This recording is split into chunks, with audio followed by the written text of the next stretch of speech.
Yes. So the deal with the book is, if you buy it, you're not allowed to read it. Essentially, as a mother, there's not much quiet time in your life. And so I used to come down in the morning at about 4 a.m. and write in the quiet, in the dark, for 2 hours at a time to write this thing. So I essentially talked to myself for a couple hours a day, and it was really therapeutic. And I kind of forgot that I was writing a book that someone else might one day read. So it's a massive overshare, incredibly inappropriate, and far too rude for anyone to ever read. I showed it to an American publisher, and she went, "This is too rude for America." And I went, "Yes, it is. It's too rude for my own mother, so please don't read it. Please just, use it as a doorstop," anything like that. But yes, I do start the book by saying I'm not a complete twat. And the reason for that is most people in the UK seem to think I am. But in reality, my name is Katie Hopkins. I otherwise known, I suppose, as the female Farage, the British Ann Coulter, or the biggest bitch in Britain. Now, on a point of detail, unlike Farage, I still have my own teeth, all of them, and some of them are even white. I know. And unlike Anne, I can talk about something other than a wall, Anne. And as for being the biggest bitch in Britain, I'm only about 130 pounds, I think, so I'm not really that big. I did put on 50 pounds once in 3 months to prove that fat people are lazy, and then lost it again, so half my own body weight. But we'll talk about that another time. Like I said, I'm known for being a little offensive, I guess. It's my hugest pleasure to be here with you today in this very lovely hotel. And it stands in rather direct contrast to my last 3 days living and reporting on Skid Row, downtown. Tucker Carlson, as many of you will have seen, did his best kind of disgusted face on Fox last night. Well, he does some brilliant faces, Tucker, doesn't he? But he did his really best disgusted face last night when I ran my report. It was a good night, though. We had Mark on, we had Jordan Peterson, right? It was a good little crowd of us. A good lot of truth tellers, I think, from across the globe. But I went to live and report from Skid Row for a bit because so often in life we don't want to really look at things that are ugly. My husband says that when he sees me in the morning. No, it's just fine. When I was last here in LA, I drove past Skid Row, like everyone does, and someone pointed and went, "Oh, well, that's Skid Row. That's where all the homeless people live. Row after row of people in tents, washed up, on the pavement, like plastic on the shoreline or something." And I think maybe we imagine if we don't look at something, maybe the problem will go away. Like my sister doesn't watch the news anymore because she just doesn't want to know about all the bad things that are going on. And I totally understand that. There's an element of self-protection in there, which I get. I took a map from a hotel nearby Skid Row, and we were only 2 blocks off Skid Row at that hotel. They'd stuck a sticker over Skid Row on their map, a sticker with some sort of instructions on, so as to make it disappear, to pretend it wasn't there, to hide it away from their guests, as if that would make it all okay. And I went there because it's not okay. It's a lot worse than I expected, and I've spent time in migrant camps in Calais. I've been to some fairly disgusting places. There's a quote I wanted to share with you. It's from a history book.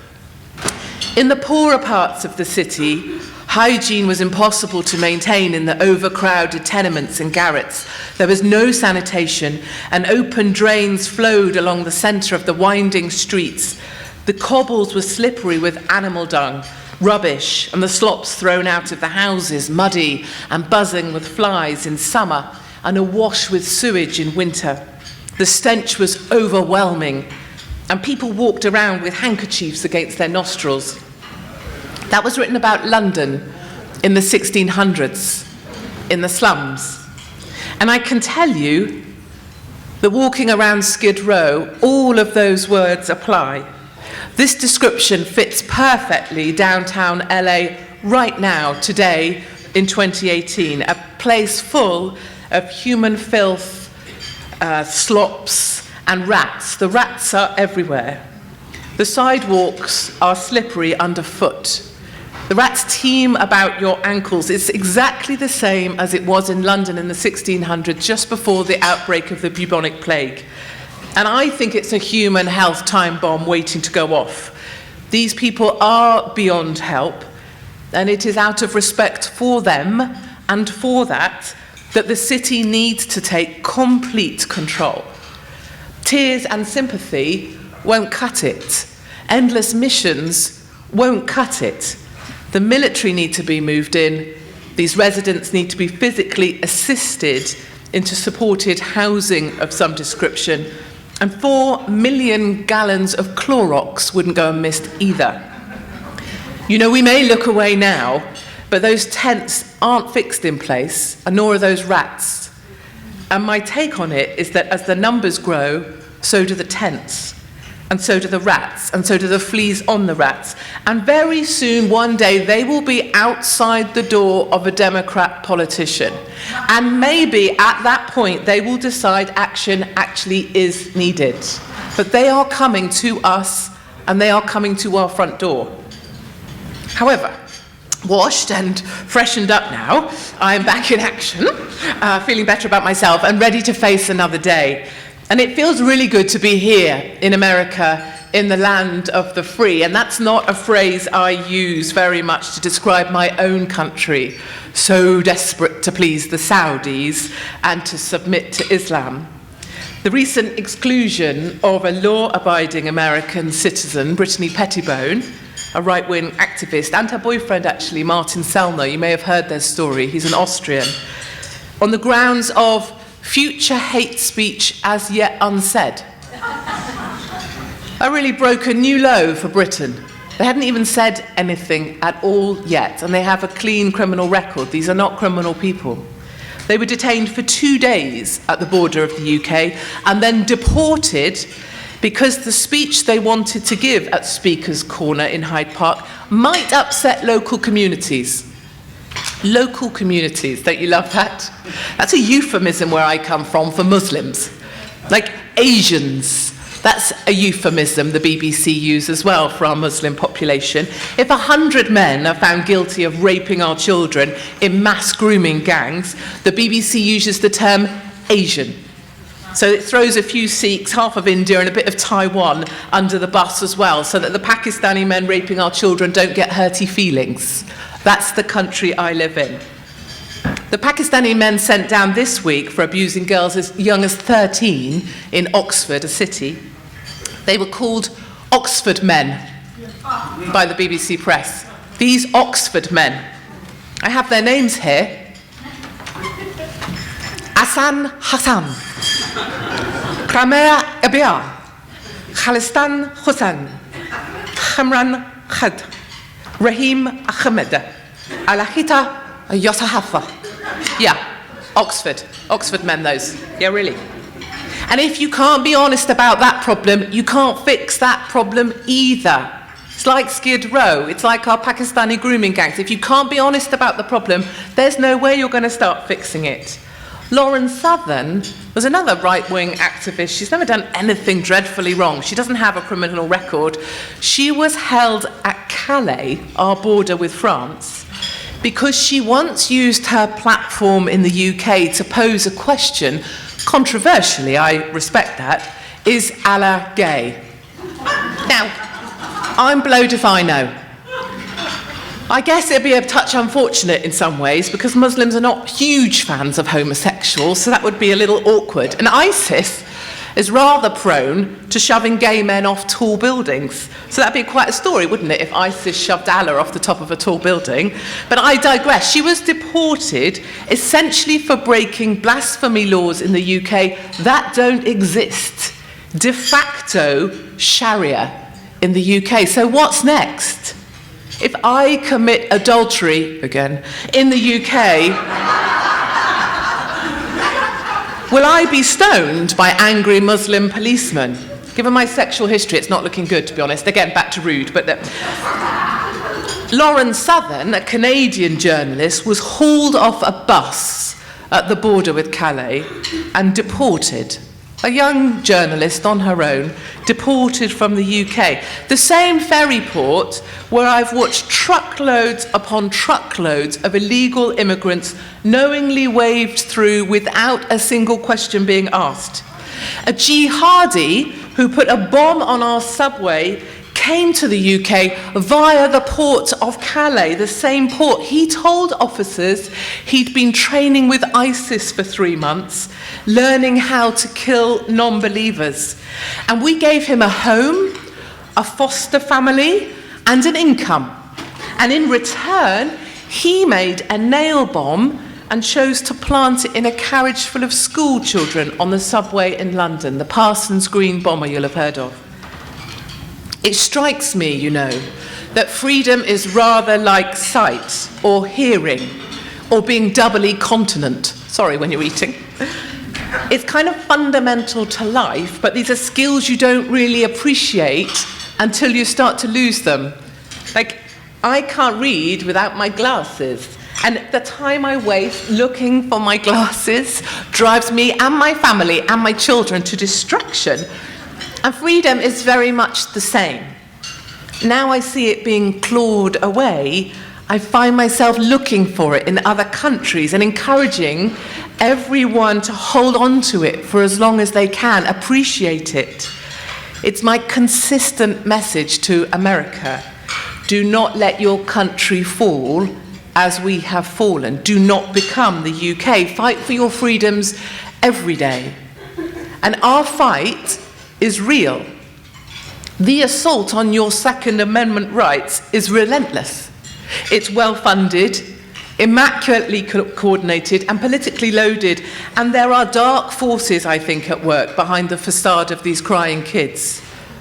I watched them, you know, as they marched for our lives, holding their banners, getting selfies. And to be fair, some of the fatter ones could do with a bit of exercise. So yes, walk on, children, walk on, not all bad. But I did wonder, listening to them, if they were ever going to shut up, talk about banging on. They said, enough is enough. Yes, that's enough. Shush now, children. Thank you. How many times? But as a mother of 3 children, aged 13, 12 and 9, I don't let my children make big decisions when they're upset. We wait till we've all calmed down and we feel a bit better. Good parents do not let little people make big decisions, especially when they're upset or crying. And good politicians do not look to children to make policy, particularly not on guns. Scratch beneath the thin veneer of these kids enjoying the attention and taking selfies for social media, there wasn't much substance to that march. Just like the women's marches in Washington, nothing changed. A few women went for a walk in a silly hat. That is it. But coordinated by the globalists, CNN, and the celebrity fools, the march should serve as a powerful reminder to all of us of the connected forces at work seeking to erode the freedoms your founding fathers made constitutionally yours. I'm a supporter of these rights of yours, and I'm proud to say I'm a card-carrying member of the NRA, and that might yours. Thank you.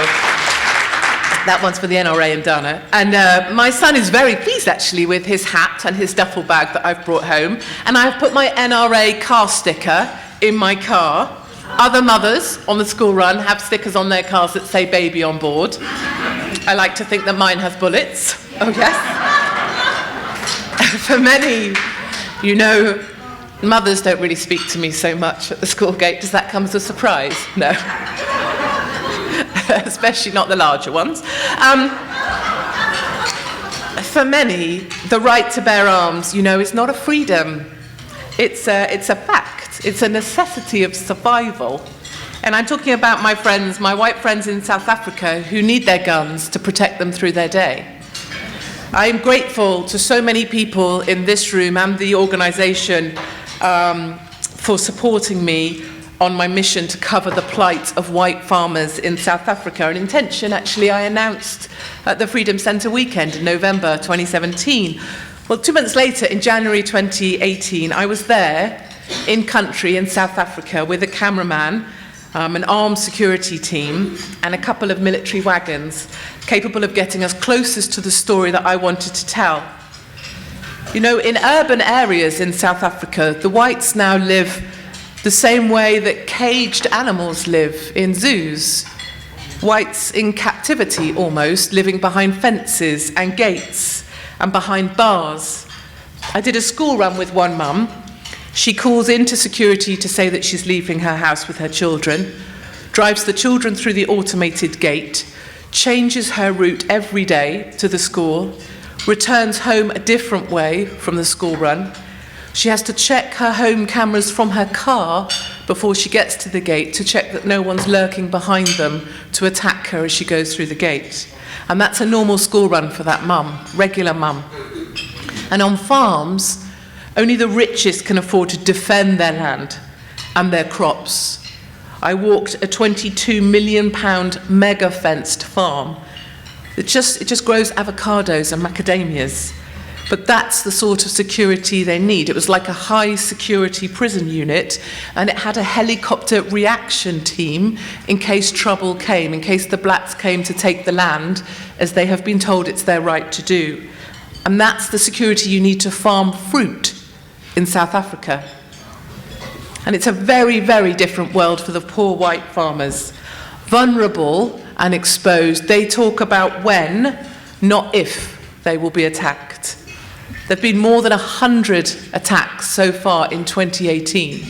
How many days are we into 2018? There's been 15 murders so far of white farmers in 2018. And a serving policeman who got in touch with me in South Africa and asked to meet said that within 3 years there'll be no more white farmers in South Africa. Whites will have been cleansed from the land, hunted to extinction, and unlike the white rhino, nobody cares. Mr. Johan Berger, a senior researcher at the Institute for Security Studies, he agrees. He says that to be a white farmer in South Africa is now statistically more dangerous and has a higher mortality rate than being a policeman on the front line. So there's 59 murders per 100,000 for farmers, white farmers, 55 murders per 100,000 if you're a policeman. These aren't great stats, but it's the reality of trying to farm in South Africa today as a white person. Here in California, the figure's about 4. On Skid Row, it's about 4,000, I imagine, but you know. Mariandra was married to a white farmer. She was asleep in her lounge with her daughter and husband when a black gang broke into their home.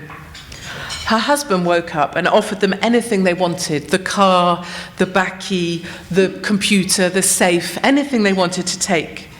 And instead, they shot him right there in front of their 6-year-old girl. They wanted to take Mariandra downstairs. So her little 6-year-old offered the men her piggy bank if they would let her mummy live. And she survived. Mariandra buried her husband, and 5 days later gave birth to their first son.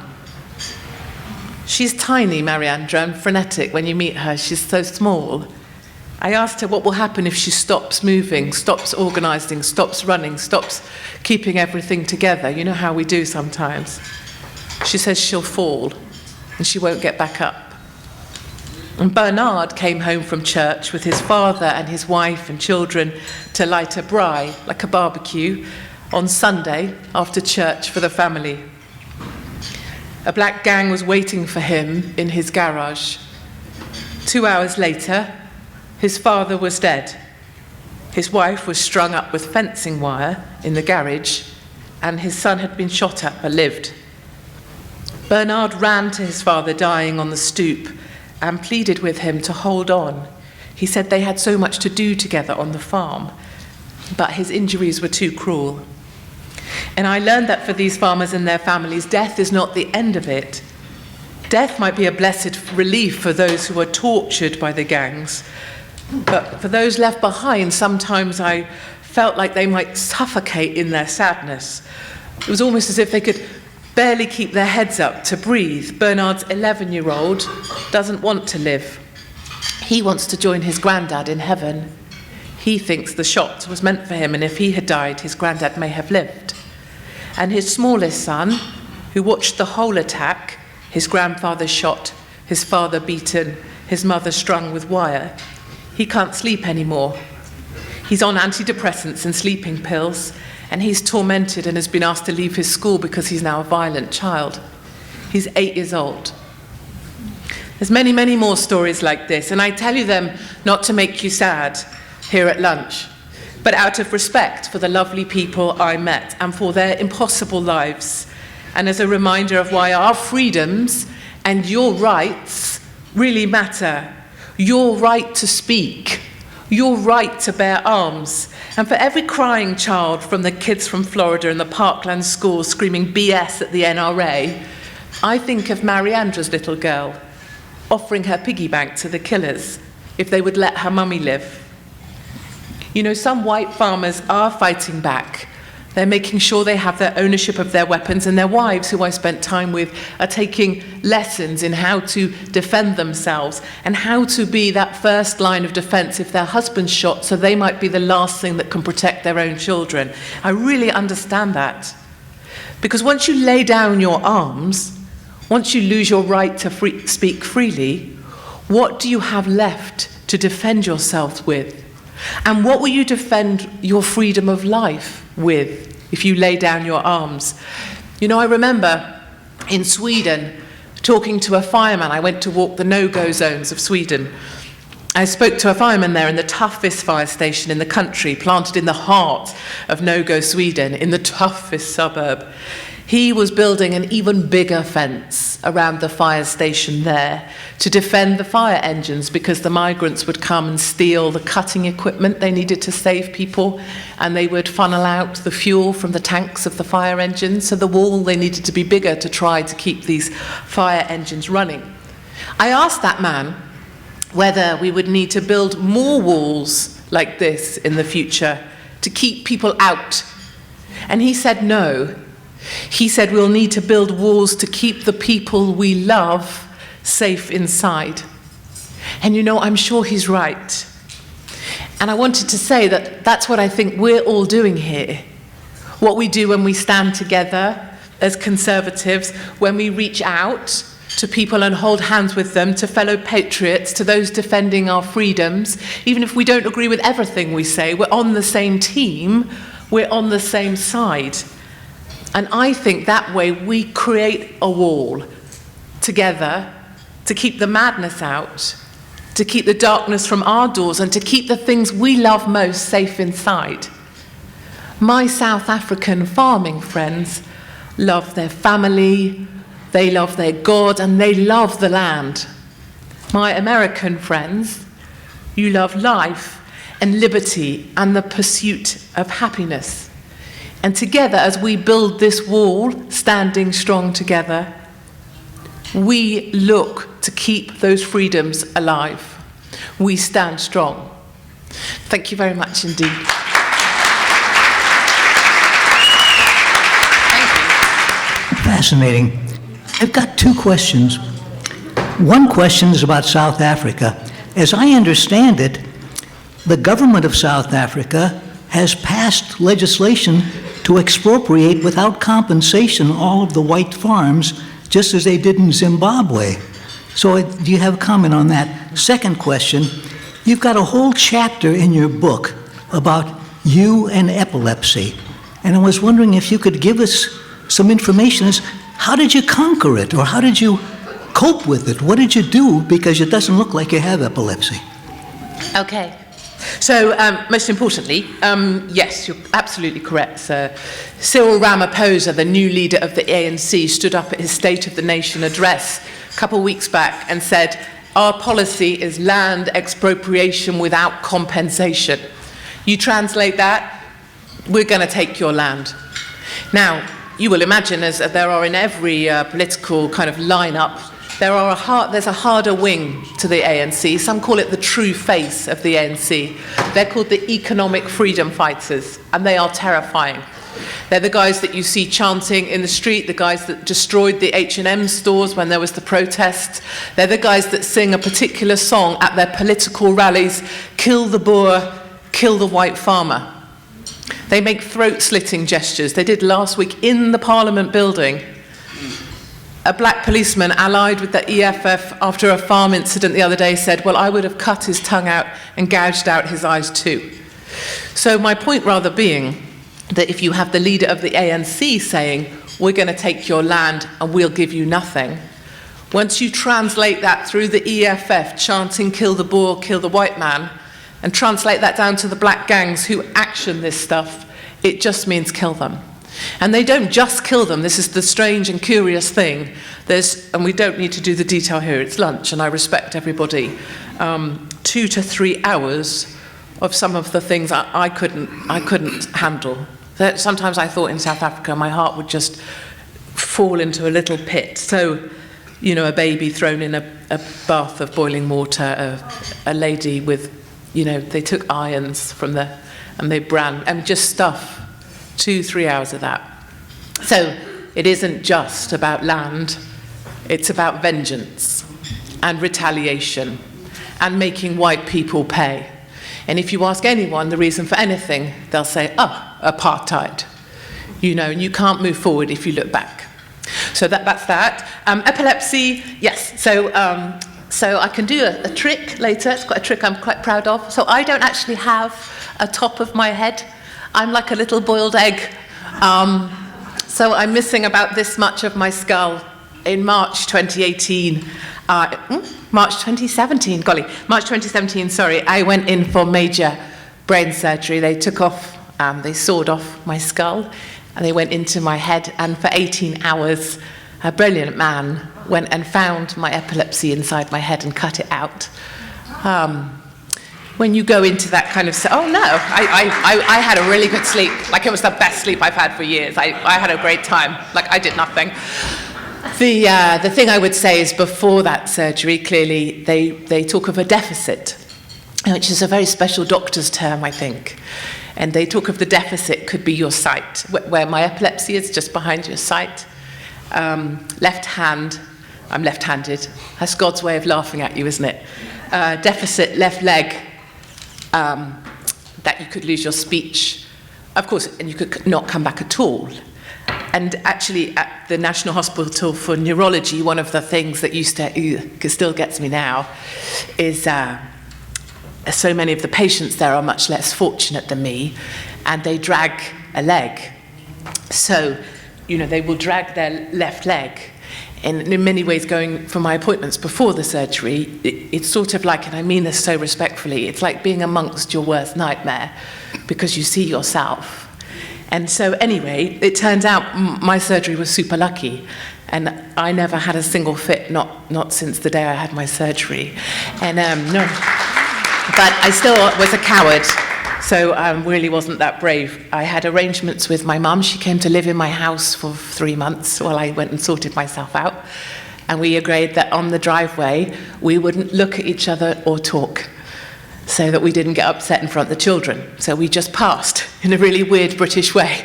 Hello, Mother. Hello.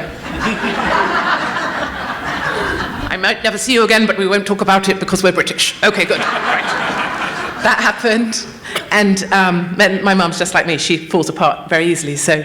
And then with my children, I was also a coward, and I didn't tell them what I was going to do on the surgery I was going to have. And I just made a folder instead, and it was called the folder of doom. And I didn't share the folder of doom with them, that would be really weird. But in it was all, you know how when people die, they're quite annoying because they don't get their affairs in order. So I did that. Everything was in order. And I made sure the children knew where their money was, or we paid off the school fees and things like that. So I felt like even if my children were cross with me that I had left them and didn't come back, they would know that I planned the best way I could for them and that I just didn't have the courage. So anyway, that's my little funny epilepsy story, which is a strange part of my life and not something I ever share. This is probably the first time I've ever talked about it, which is why the book is very strange for me, because it reveals secrets that I hid for many years. Anyway, thank you for that. Yes. Hello, Katie. Thank you for having the courage to come to our corrupt, criminalized Confederate state of California. And you gave me a thought, which was bewildering. Skid Row I thought about the Palestinian refugee camps. We are developing homelessness, I think, with the same attitude and same purpose. I don't know if you have given that any thought. Yeah, I think one of the things, and think about that about Skid Row, I think about our country, I think about terror attacks in our country, is one of the things the state, I won't say the word likes, but one of the very strong tools available to any state is fear. And if you enable fear and your people live in fear, they're very easy to control. So if there is a terror attack and people are afraid, they're much more likely to look to the state for answers. And I see things like Skid Row, encouraging people to come, Dreamers, Sanctuary. I love the way they make it sound like a spa resort. Oh, we're going for a sanctuary, for a manicure and a pedicure, because we're a dreamer. That's not the reality. It's about, for me, fear. And that's why I think they are frightened of people like me and you and good people, is because the one thing they can't control is truth, which is why they try and shut us down. Fear is much more easier when people are afraid. And it's why one of my big messages and how I try and live my life is to show that we won't be afraid, even if secretly we are. Yeah. You're so witty and you're so right on the money. I'm just dying to hear what your take on this little thing that's going on in America is. We're being subjected to our enemies denouncing Donald Trump as Hitler. He's the same as Hitler. And I find it so amusing that these people who think that Donald Trump is Hitler want to take away all our guns.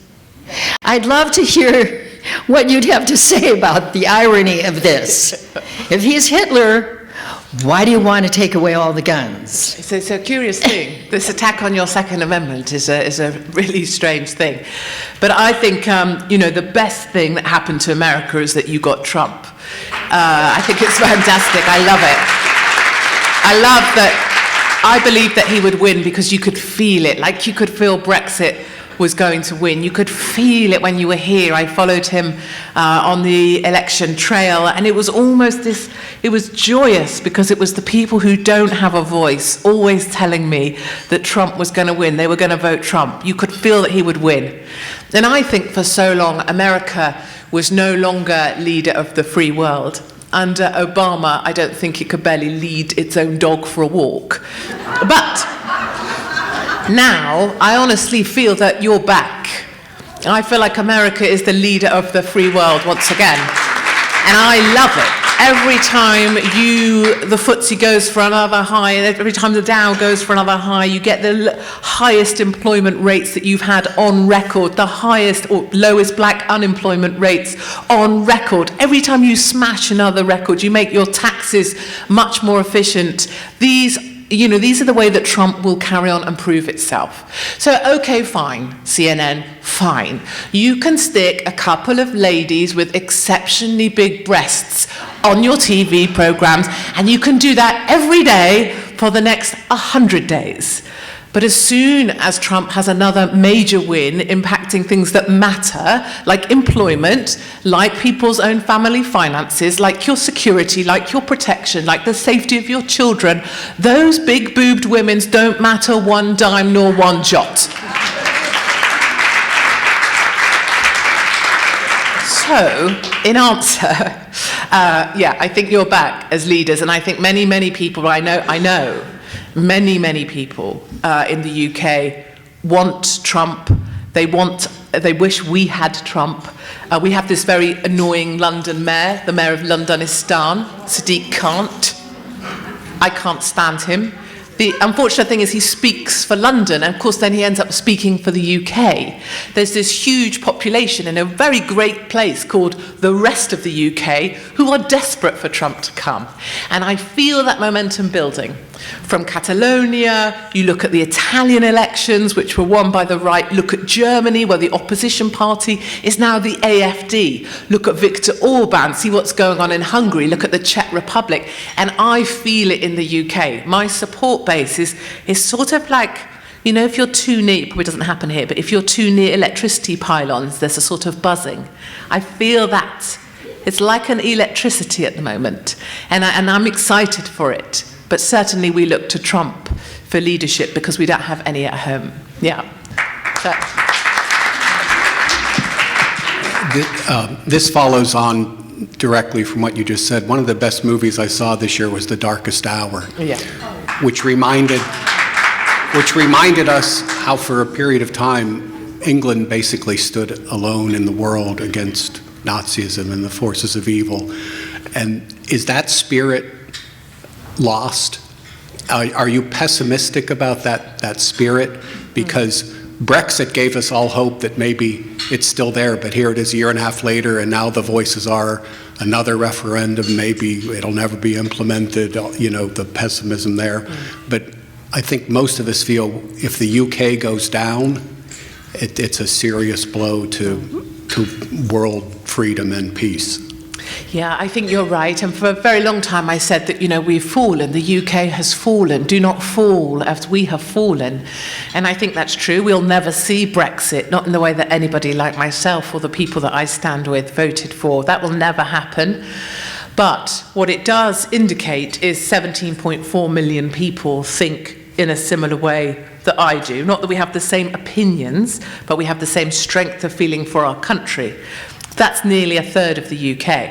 Now, you bring on another summer like we had last year of attack after attack after attack. We're just into the anniversary of Manchester.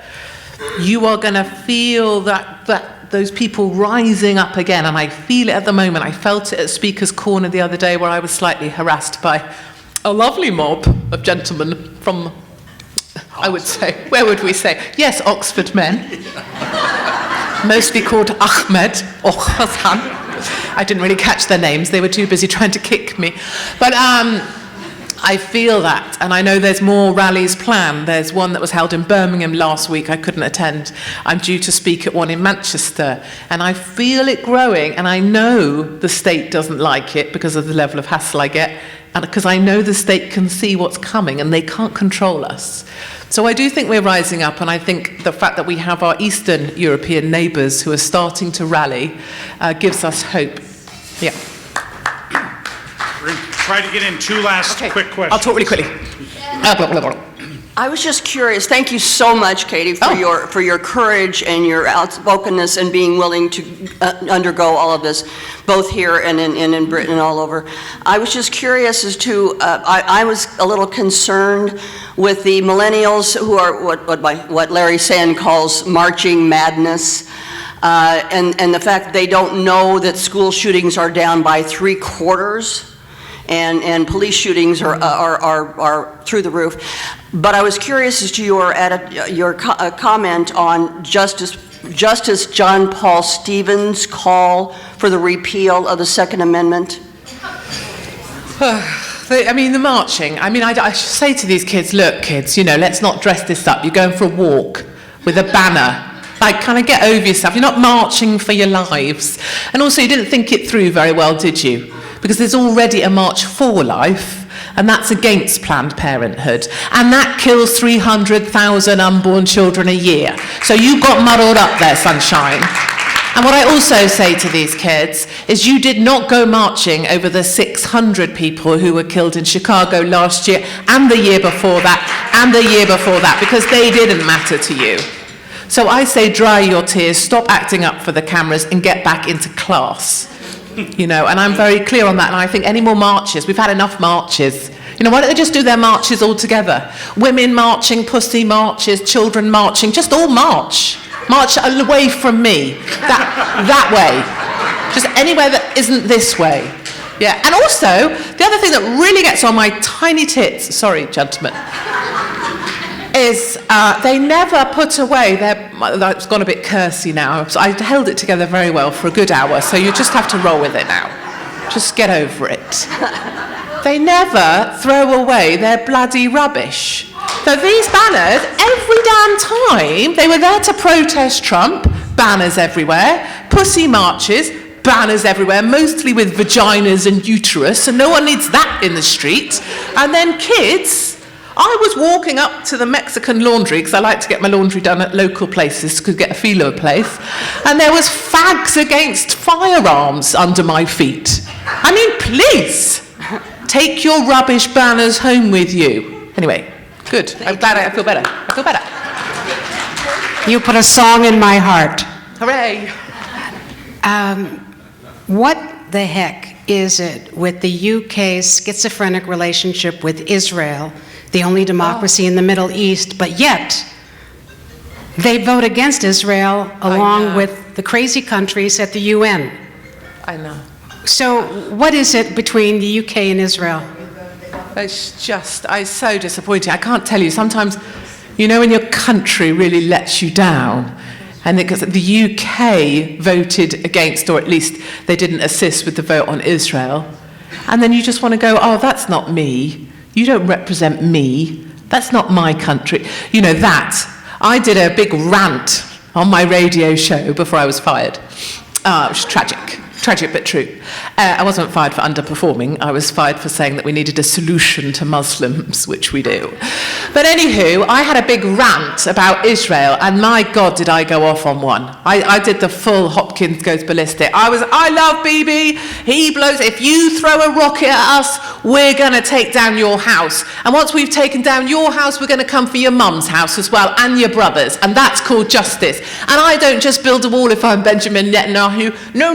I build a wall underground as well, because that's what I do, because I'm Israel, and Israel have got a load of things right, and we should be more like Israel, right? So I really went for it. I got a government warning from the regulator for being too pro-Israel and not having enough of a balanced view. Now, they were right, of course, but it's my opinion, and I said, no. I read out some of the comments from the weird lefty Democrats in Balance on the show, because I know the rules and you have to cover your ass. And they were like, yes, but look what you said before it. And so as I read out their comments saying, well, no, it's the poor Palestinians we should worry about, and poor Hamas, it's very dreadful and it's very hard if you're Palestinian, I prefaced their comments with, these liberal wankers said, and evidently that's not balance. So in defence, my next kind of flicking the V signs at that is that I'm taking a group with Rebel Media, and we're going to Israel, we're going to tour, and I am going to go to the oldest tattoo parlour in Israel, where they used to ink up the medieval kind of pilgrims, and I'm getting myself a tattoo in Israel of the Christian symbol. So have that. Thank you, Katie.